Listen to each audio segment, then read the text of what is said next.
ప్రభుత్వ సంక్షేమ ఫలాలు అర్హులైన ప్రతి ఒక్కరికి అందజేస్తామని జిల్లా కలెక్టర్ తేజస్ నందలాల్ పవార్ అన్నారు. ఆదివారం పోలీస్ పరేడ్ గ్రౌండ్ లో జరిగినటువంటి 76వ గణతంత్ర దినోత్సవ వేడుకలలో జిల్లా ఎస్పీ సంక్రీత్ సింగ్ తో కలిసి జిల్లా కలెక్టర్ తేజస్ నందలాల్ పవార్ పాల్గొన్నారు. ఈ వేడుకలలో భాగంగా కలెక్టర్ పోలీసు వారిచే గౌరవ వందనం స్వీకరించి జాతీయ పతాకాన్ని ఆవిష్కరించి జాతీయ గీతాన్ని ఆలపించారు. తదుపరి జిల్లా కలెక్టర్ తేజస్ నందలాల్ పవార్ ప్రజలను ఉద్దేశించి ప్రసంగిస్తూ 76వ భారత గణతంత్ర దినోత్సవం సందర్భంగా జరుపుకుంటున్నటువంటి వేడుకలకు విచ్చేసిన జిల్లా ప్రజలకు, ప్రజాప్రతినిధులకు, జిల్లా న్యాయమూర్తులకు, స్వాతంత్ర సమరయోధులకు, అధికారులకు, పాత్రికేయులకు, విద్యార్థులకు హృదయపూర్వక శుభాకాంక్షలు తెలిపారు. జిల్లాలో 8,623 యూనిట్లకు గాను 8,695 యూనిట్లు గుర్తించి 3,801 యూనిట్లను గ్రౌండింగ్ చేయడం జరిగిందని కలెక్టర్ అన్నారు. వార్డులో గ్రామ సభలు, వార్డు సభలు నిర్వహించి ఈ ప్రజాపాలనలో భాగంగా ప్రజాప్రభుత్వం ఏర్పాటు చేసిన 4 పథకాలకు సంబంధించి గ్రామ సభలు నిర్వహిస్తే దాంట్లో అప్లికేషన్ సేకరణ కావచ్చు, ప్రజలకు సంబంధించి అర్హులు ఉన్న వాళ్ళకి లబ్ధి పొందించే విధంగా ఈ గ్రామ సభలు ఏర్పాటు చేయడం జరిగింది.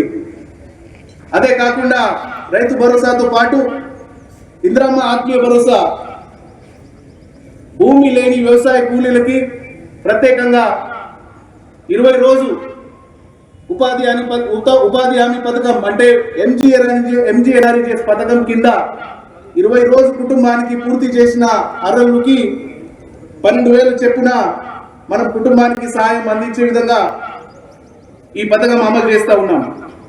అదేవిధంగా తెలంగాణ రాష్ట్రంలో ప్రతి ఒక్క కుటుంబానికి, ప్రతి ఒక్క వ్యక్తికి 6 భద్రత కల్పించే విధంగా రేషన్ కార్డు లేని వాళ్ళకి, అర్హులు ఉన్న వాళ్ళకి ప్రత్యేకంగా రేషన్ కార్డులు, కొత్త రేషన్ కార్డులు డిస్ట్రిబ్యూట్ చేయడానికి కొత్త రేషన్ కార్డు పథకం గవర్నమెంట్ పరంగా ఈరోజు ప్రారంభోత్సవం జరుగుతూ ఉన్నది.